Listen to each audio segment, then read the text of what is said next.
Hello and welcome back to another episode of the Blue is the New White podcast.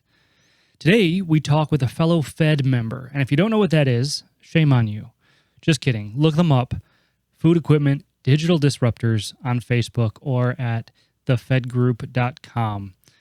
Anyways, Chris Rohling with Oasis Preferred Maintenance joins us today to tell us about his journey through the industry. Chris grew up admiring his grandfather's hands-on approach and his dad's entrepreneurial spirit. He ended up taking a VOTEC class in high school for automotive and earned his ASE certification. He actually attributes many of the skills that he deems fundamental to what he learned in that training.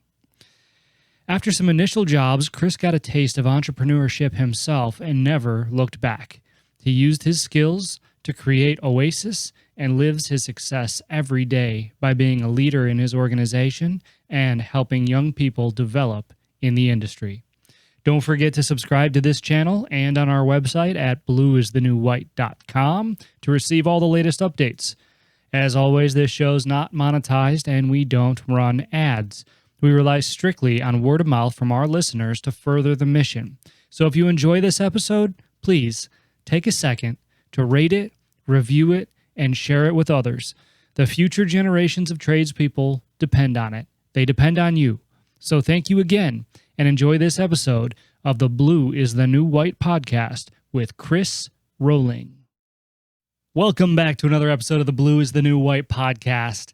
I have got Chris Rohling in the building, and I'm super excited about this. I've known Chris, through the FEDD group, and saw his a talk that he gave at the Food Equipment Service Leaders Summit last month or the month before. I don't know. Time eludes me.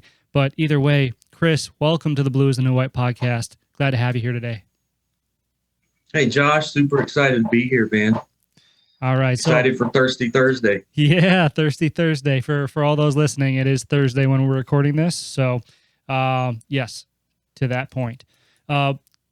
Chris, for those people who don't know who you are, for those outside of the FEDD group, and for those kind of maybe just getting into the industry, can you tell us your journey, your story, who you are, and how you got to where you are today?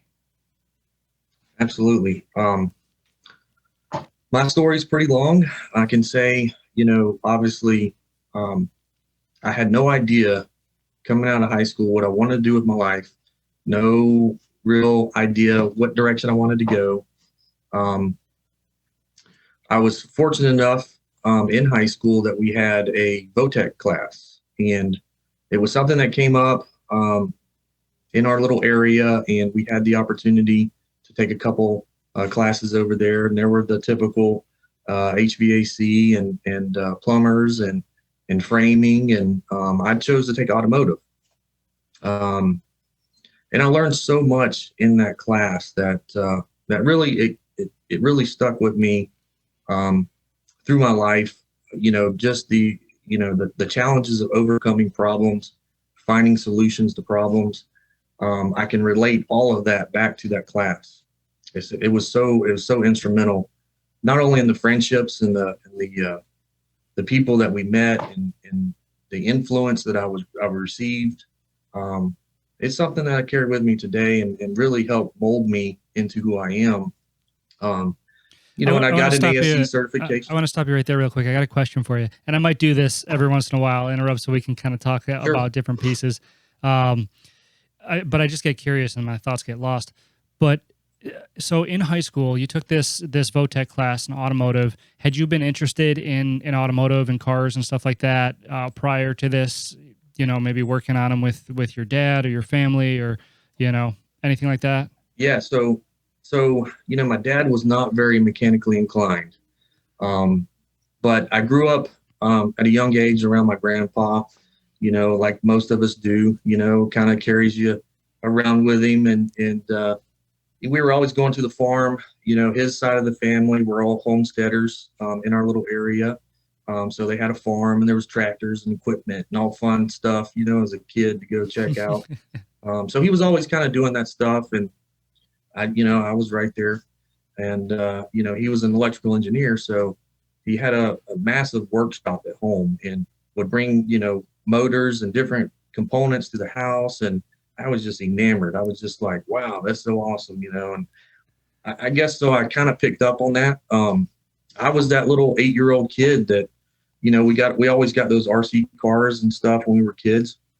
I'd have it for a couple of weeks and I'd take it apart, and I learned how to, I pulled little DC motors out, and my I had Popular Mechanics magazine, if anybody remembers that, so I got a little soldering kit, and started putting stuff together, and just kind of making creations of my own. And so fast forward to, automotive, turning 16, wanted a cool car.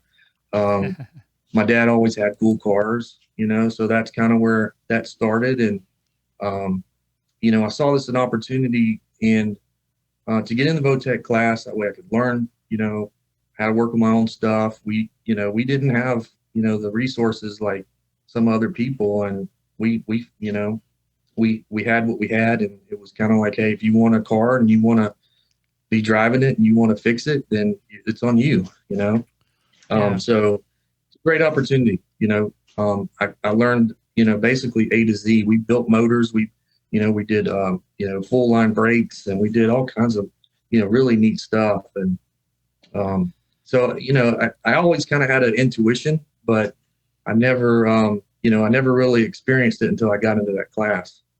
Wow, that's super interesting. So did you take that class in lieu of college then, or did you go to college as well? So I did. That was in high school. So once I graduated, I started going to school, and I'd already determined myself I was going to move out of the house. So I was going to school and I was working. So I was going to school during the day and I was working at night. My real first job was at RC Cola. So I'm going loading trucks at night and, trying to take classes during the day. And then, eventually I got offered a decent job at Coca-Cola. And so, my priorities realigned, and, I figured that class wasn't for me. I felt like the long game of class was not as good as the short game of, going to work and earning a paycheck and not having debt. So that's kind of where I started out. So I did take some college courses. I just didn't complete a whole lot, unfortunately. Okay. I just ask because that's a big premise of the show also, is being able to encourage kids in the next generation to uh, be successful by their own definition, which often means that, sometimes that includes college and sometimes it doesn't. Sometimes it includes trade school. Sometimes it includes, some other vocational, type training. And so that's one of the things that I want to highlight, because there's this narrative out there today in society that in order to be successful, you have to have a college education, you have to have a college degree. And I think it's starting to swing a little bit, but it still seems like that's a big emphasis in high schools is, hey, are you going to go to college? Why aren't you going to go to college? How can we get you into college? You don't know what you want to do for the rest of the life? That's fine. Just go to college, pay the money, take the core classes, and you'll figure it out one day. And honestly, and this might just be me, but I think that's terrible advice in this day and age. At one point in time, it was good advice. Today, I think that times have changed a little bit, which leads me back to your automotive class, and you started talking about the life skills that you learned in that class. So talk to me a little bit about that. I know we're backtracking a little bit, but I didn't catch all of them, and I want to make sure that the listeners hear it. Sure. And we were held accountable, right? So, we got work orders. We had to order parts. We had to manage those coming in. We had to work on people's vehicles. So, there was a lot of responsibility that was built into that. When you're working on somebody else's vehicle, it's different than working on your own. So, there's those other levels of responsibility that comes into play. Also getting to the point where, you're learning some of the business of it, that you don't really realize, until you're actually sitting in the class. So with ASE certification, you have to learn, how to run a business, how to run a balance sheet, how to look at a profit and loss statement. There's a lot that goes into it that you just don't realize. And those are life skills that you take with you, for the rest of your life. Balancing it, your checkbook and those simple things that you take for granted now, somewhere that has to be taught, or you have to learn that the hard way, which I did learn a lot of things the hard way.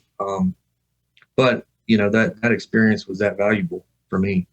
Yeah, no, that makes a lot of sense, and it's the real world practical application skills, right? The ones Exactly. I always said, when I was in high school, nobody taught me how to balance a checkbook, and that was fascinating to me because it's something, it's such a fundamental So skill. simple. It's so Right. simple. It's literally, they could teach it in economics class, they could teach it in math class, they could teach it in whatever they want, and it would only take 5 minutes to do. I mean, it's adding and subtracting. So, Hmm. I think that that's super interesting, and I like the accountability piece too, because I feel like the sooner that we can learn how to hold ourselves accountable, the better off we'll be, you know, when we get into our careers, whether it's in the trades or whether it's in another line of work. That accountability piece is so important. I call it a fundamental of success, right? Because you have to develop that skill. And what a great testament to an ASE certification and that VOTEC class that you were able to build that accountability skill before you even graduated high school, which is huge. It's huge, and you don't even realize it.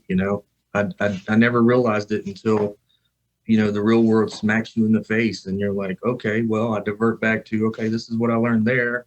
How do I apply it now, in the real world setting? And so, um, I think that helped me, gain a lot just in life. From taking that little class over there. Yeah. It's a shame that they don't offer those anymore. I think maybe they may come around every once in a while, and try to promote, but um, I think the logistics of it's an issue, but they take it out of the schools. Yeah. It's completely out of the schools, so you're relegated to a VOTEC type course. Um, and so you have to travel over there, and so the school had to bus kids, and I think that was kind of the issue. Um, and it's an opportunity for kids to skip school. So, um, and I think a lot of that comes into play because the instructors don't get involved. And, if the instructors really got involved and would come to the schools and talk to the students, not just make it, okay, if you check this box, you can go to this class, but come to the school and say, hey, who is interested in this? Let's sit down and have a conversation. Let's discuss it. You get your buddies involved, and that way you've got the right group of kids coming in. Yeah, yeah, absolutely. I mean, the colleges have no problem marketing to the students. We just need to take it upon ourselves, Exactly. from a vocational standpoint or even a company standpoint, to go in there and walk in and generate the intrigue around what it is that we do. Completely agree with you. And didn't mean to derail you there. You were talking about Coca-Cola, your job at Coke. So what happened after that? So my dad has always been kind of an entrepreneur. He really interesting story. Another kind of side job that I had for him was, he had this job previously where he had these hot dog machines, like the rotisserie machines that you have at the ballparks and different places, and so he developed a little business where he put those out, and he developed some routes around them and delivering sausages and things like that. So that was like my Wednesday or Thursday afternoon, when I got out of school. So I kind of had that bug in me a little bit to want to pursue entrepreneurship, right? I wanted to figure out, like, how do I become an owner? How do I develop that? And um, my dad was at the time working in Atlanta, wanted to come back to Pensacola, so he wanted to start his own company. I had been at Coca-Cola for 5 years, learned a lot. I mean, I traveled through the ranks of all the positions there, understood the dynamics of marketing and sales and, product development and really promoting products and building brand. And so, we partnered up and developed a company called Florida Beverage Sales. We started locally in Pensacola, and we grew that throughout the state of Florida and South Alabama. We had a couple different warehouses. And so we kind of tied into the new age beverage is what we called it. Your Arizona teas, your Snapple teas, the Sobeys, the rock stars came along, the Monster energy drinks, all that stuff started happening around this time. So we kind of rode those waves. So we had a pretty nice little business going. And then, 2007, 2008, with the economy crash and, the lack of help for small businesses, we were starting to get squeezed out by, Coke and Pepsi. For us, trying to compete with shelf space was just impractical. It got to the point where, we were just getting squeezed and squeezed. So we ended up having to sell out. Obviously it's, kind of the business world. And, when you have a hot product and somebody sees it, then naturally they're interested. So we shored up a lot of our contracts with some particular items and products. And so we were able to exit that with a decent strategy. And, at that point, that's when, I started getting into water filtration systems. I had some experience at Coca-Cola with ice machines. We did a lot of fountain type setups and, the little GDM merchandisers and things like that. So I kind of started paying attention to those items and, seeing, obviously there's got to be some maintenance or something's got to go into this. We had technicians and they didn't really seemed to have a decent living. I kind of saw how they operated and, most of them, were doing well in life. So I said, maybe there's something there. So I had a lot of contacts built up, the convenience stores and the restaurants and hotel chains and all kinds of places. And so we started hitting those up and we saw that nobody was really taking care of the ice machines. So we started learning that aspect and grabbing manuals and, taking as many classes as we could. And, eventually, that spawned into creating some nice little service packages and growing from there. And then in 2017, I saw the opportunity to kind of do things a little bit better, a little bit more the way I would like to see them. Hit it with more of a client first approach. So we developed Oasis, pulled the team together. Oasis stands for Optimized and Science Inspired Solutions. So we're very much a metric and data driven type company. So we developed that from the start. We said, hey, let's kind of approach it a different way. And let's know our numbers. What made you approach it that way? Because service has been service for a long time, right? And you and I both know that the industry technologically has been a little bit lagging, in and of itself. So how did you look at it and say, okay, I want to be different. I want to break the mold. I don't want to follow the status quo. I want to do what I think is good. How did that come about? The biggest portion of that is that you're right. In the service industry, technology has not been at the forefront. And so I started to try to pay attention to some of these other companies where that was at the forefront. And I could quickly see, the trend. I could quickly see how important and dire that was. The simple stuff of, hey, we're still printing out paper copies. We're still logging timesheets on paper and sending that in. And I'm just thinking to myself, the technology is there, right? The ability is there. That's one aspect. The second aspect is I want to know my guys' numbers. I want to understand, what does it take to roll this truck over to this location, do this service or do this job, and have those data points. And then third, I really just wanted to give that client expectation really what they deserve. And, the service industry as a whole, it's a challenging industry, and sometimes it is hard to meet those ETAs and SLAs. It's hard to do it.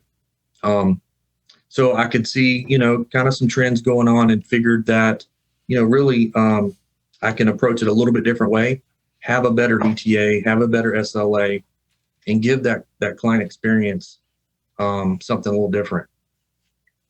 And the point is the current company that I was with, we were not going to get there. Yeah. And I hear that a lot too. And kudos to you for, having that kind of foresight and being able to recognize the shift and the trend and, what people were looking for today that they weren't looking for yesterday. And I think that's Right. a big thing that, especially in this industry, I want to highlight that, because I think the stigma may still exist when people think about the skilled trades, right? When people think about the skilled trades, they picture the plumber and his butt crack, and they picture the mechanic in the garage, and they picture, the bricklayer laying bricks and the plumber fixing a toilet. But the technology that's available to us today, I mean, we were talking earlier, about XOI and ERP systems, and, just what's at our fingertips. I would say that it's still a white space. There are still opportunities for so much innovation in our industry, and people like you are the trendsetters showing the rest of the industry, hey, it works. This is where we should be, and this is where we're headed. And I think if more people knew that, especially the younger generation, maybe they would think, oh, well, I can actually help create this. Let me learn the business first. Let me pick up the wrench because Josh said I should. And, then let me improve on it. Let me see what I can do from a technology standpoint, kind of a best of both worlds situation there. Absolutely. And there's so much data still on the table, that you're exactly right. So somebody that comes in that really wants to know numbers and really to care about, how those spreadsheets are getting set up. And I mean, there's endless opportunities there, or, in the near future, for that, the data analysts of the world, all those type of, jobs are going to be created over the next several years, especially as, AI gets more prevalent. It's just, there's no way around it. It's going to happen. It's going to be, whether or not you're in tune or you're not, and, but it's going to happen. So, yeah. And another interesting point too is, you're talking about the perceptions of the industry trades and, the plumbers and the dirty hands, and, really there's gratification there, and a lot of the young folks want that gratification, and I see it all the time. They want to have that sense of accomplishment, right? And so I always try to really teach the new guys coming in, what we do is so high on the priority list that you're going to feel so accomplished every single day, so bringing that to the table, no matter if you're, turning a wrench or you're, finalizing a project on a spreadsheet or whatever you're doing, there's that sense of accomplishment that you can't really, you can match it, but it's not the same, if that makes sense. Yep. Especially in our industry, and I'm really geared toward ice machines. So a lot of the guys, they see how dirty these machines get, so cleaning them, they feel like they're doing, a good justice for the world and for the customers that are coming up and getting those drinks. So, there's that sense of accomplishment that really has to get, put into play, Yeah. So that your perception is not just, oh, I got to go sweat and get my hands dirty and turn some wrenches.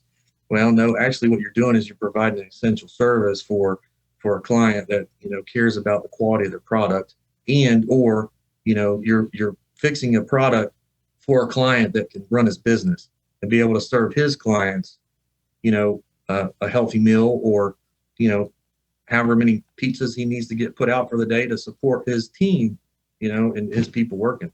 Yeah, no, absolutely. I think that's an important message, because there's a lot of gratification and satisfaction in doing what we do.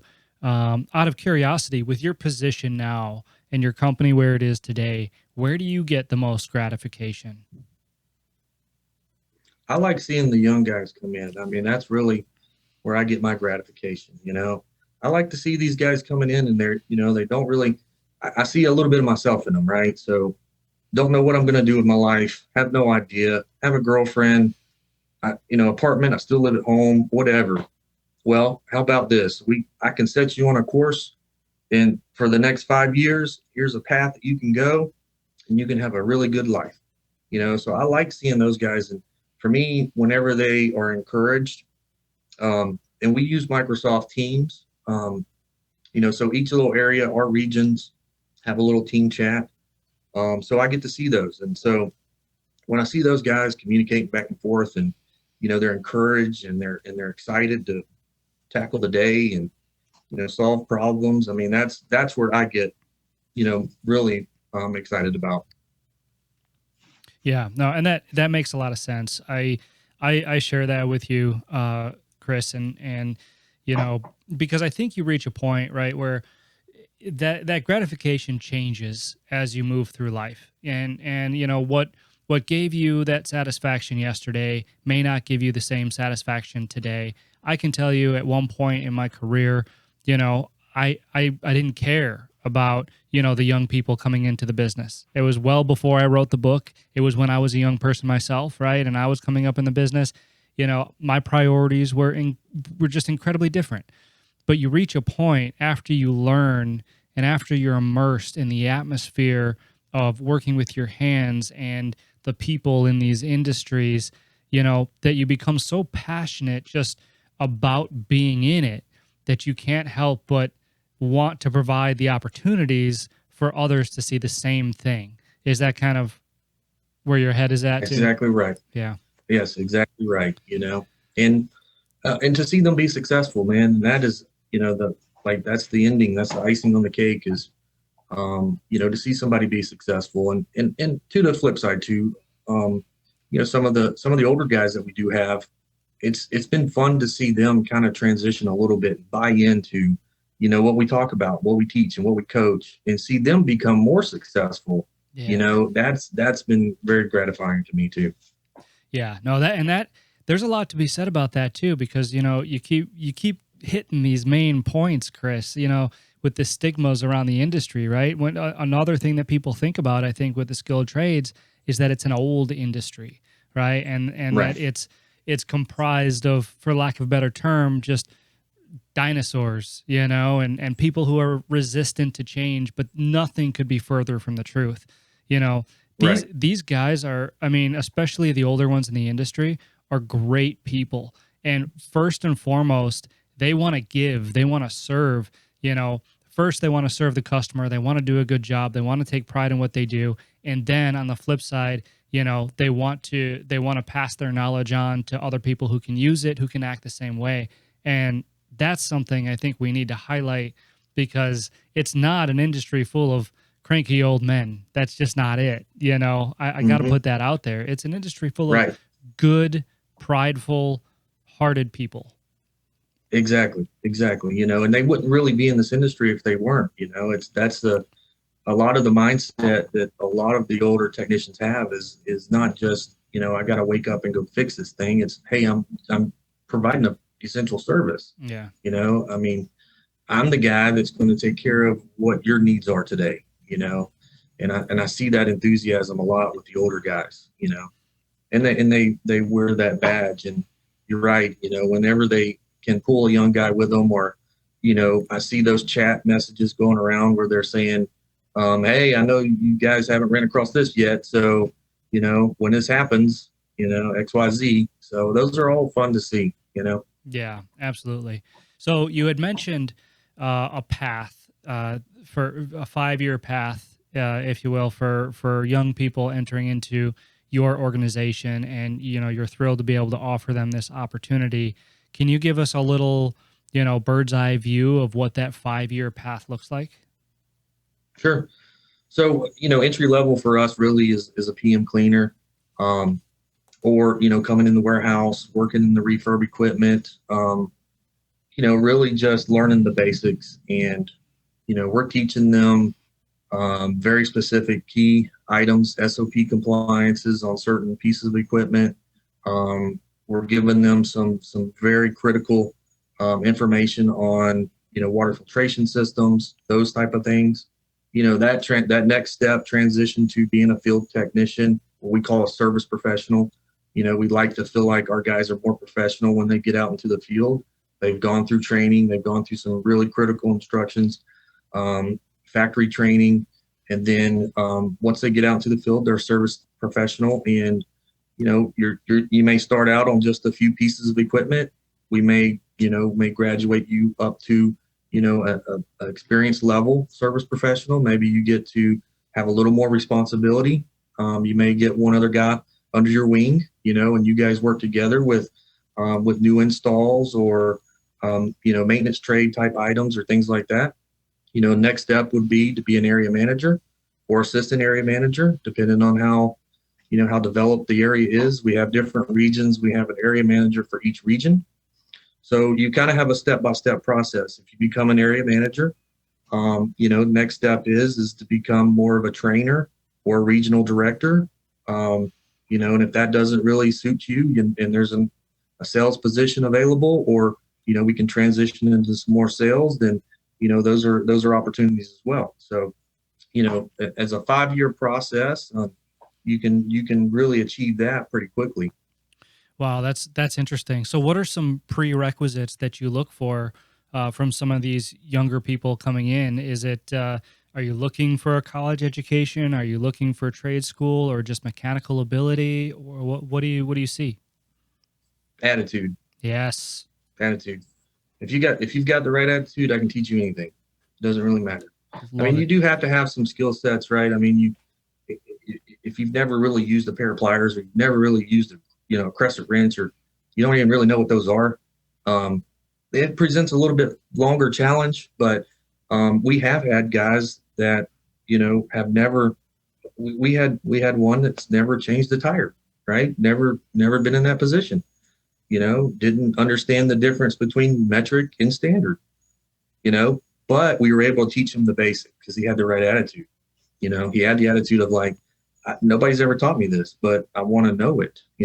I want to understand it. And so, maybe his progression chart is a little bit longer, but eventually, he gets it. Yeah.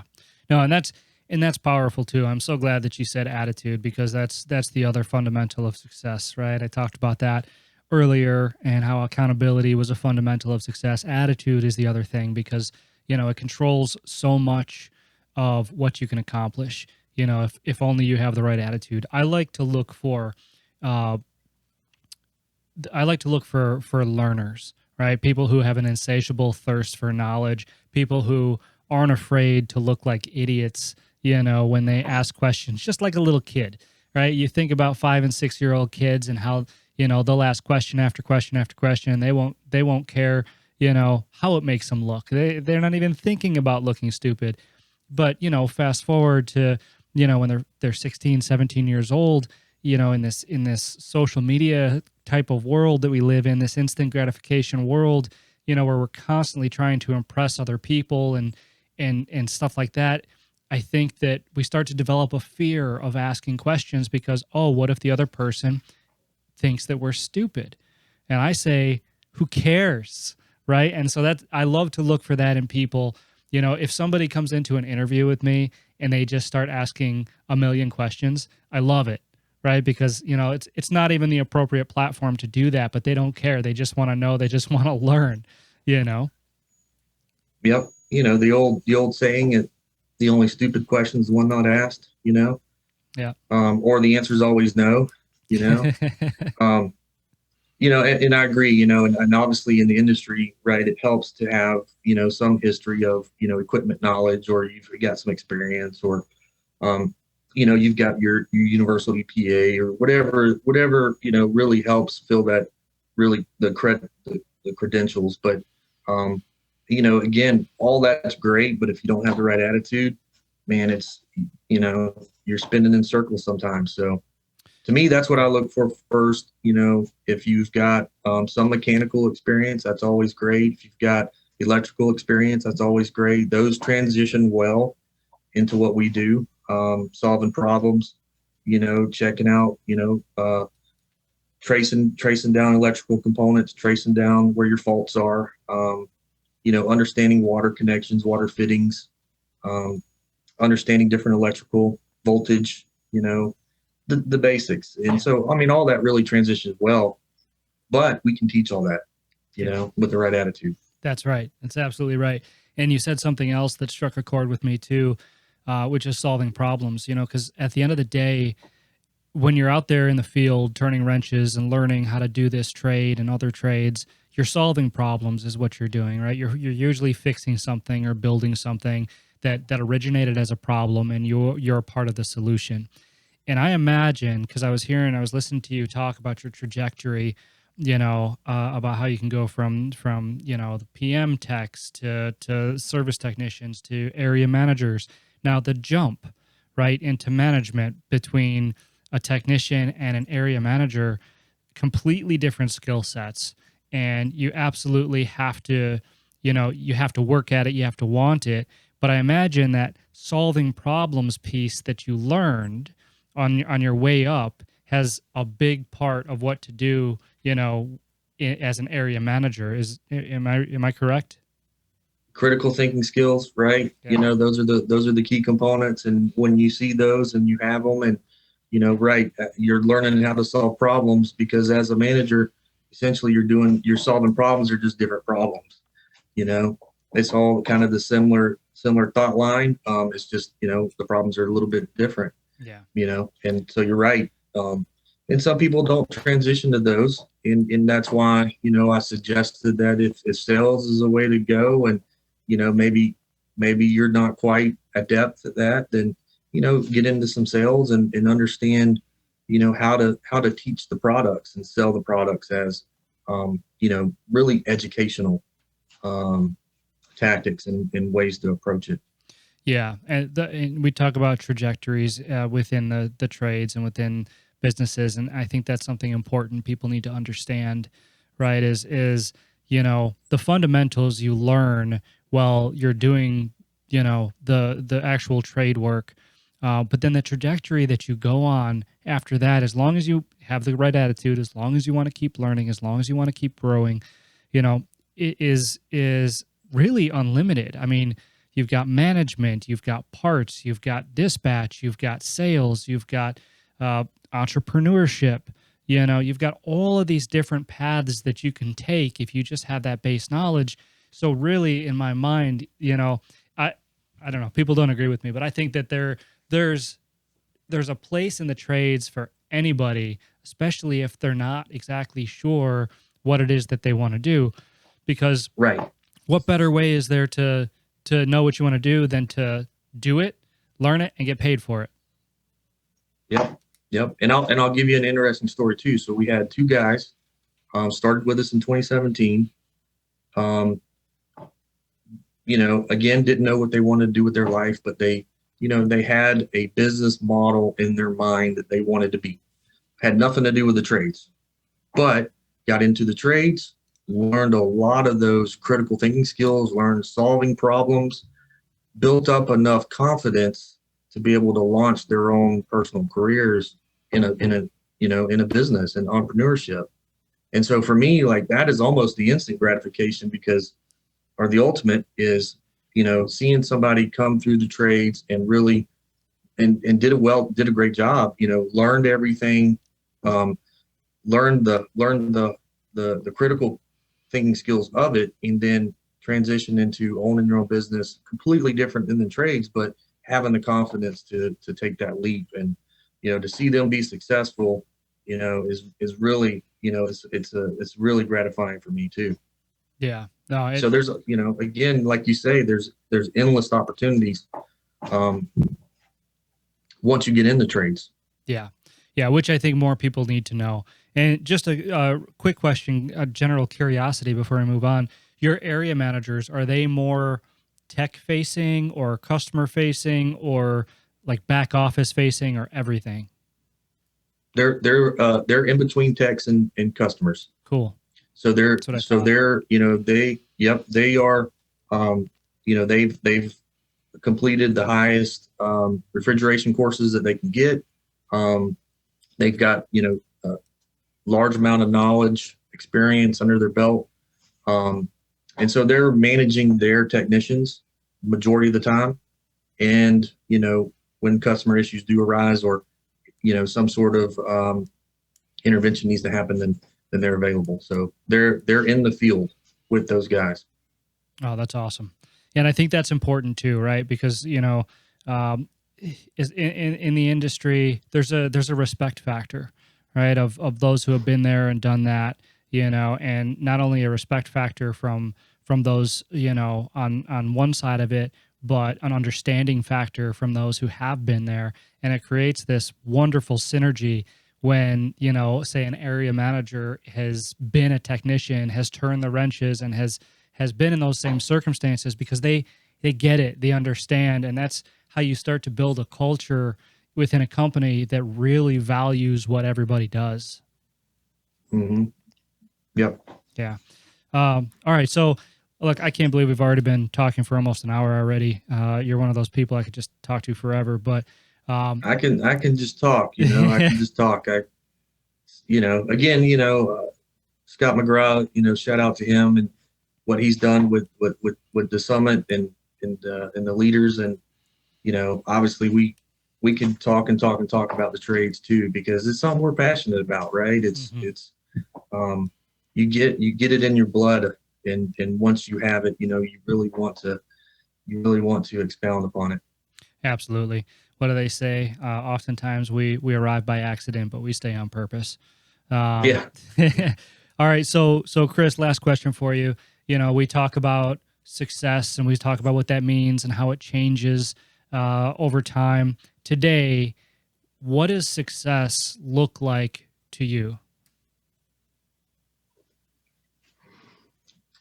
I guess success for me is everybody around me is happy. So whether we're doing well as a business, whether we're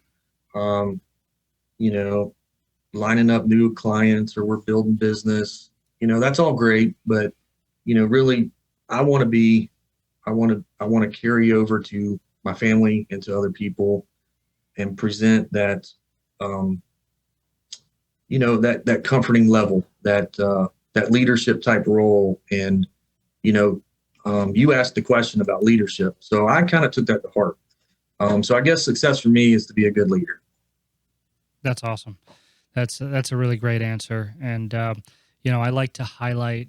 It's funny. I'm rounding the corner on episode 100 of this podcast. I've talked to almost 100 different people, and I think in the entire 100 people that I've talked to, only one person said money. And to each their own. I'm not judging. That's great if that's how you define success, but it's interesting to me, and it's just fascinating that whenever I ask that question, I get such different and heartfelt answers from everybody, which is really the point of the show. And really, the premise of the trades is being able to live your success by your definition. And it's the ability that it provides people, which is why I'm so passionate about it. Chris, I think that was a great answer. And money's a byproduct. Money's a byproduct of that, right? Yeah. I love that saying. Money is a byproduct. You're absolutely right. So anyway, Chris, I know that your time is valuable. I don't want to keep it too long. Thank you so much for coming on the show. For those who don't know where to find you, where can people find you? So you've probably seen a lot of my stuff on LinkedIn and Facebook. I'm in the FEDD group, Oasis Preferred Maintenance and Technical Services. We've got a website, working on doing some upgrades, but It's oasispmpro.com. And I'm always a phone call away. So my phone number is 850-781-3338. Awesome. Chris, thanks so much for coming on the show today.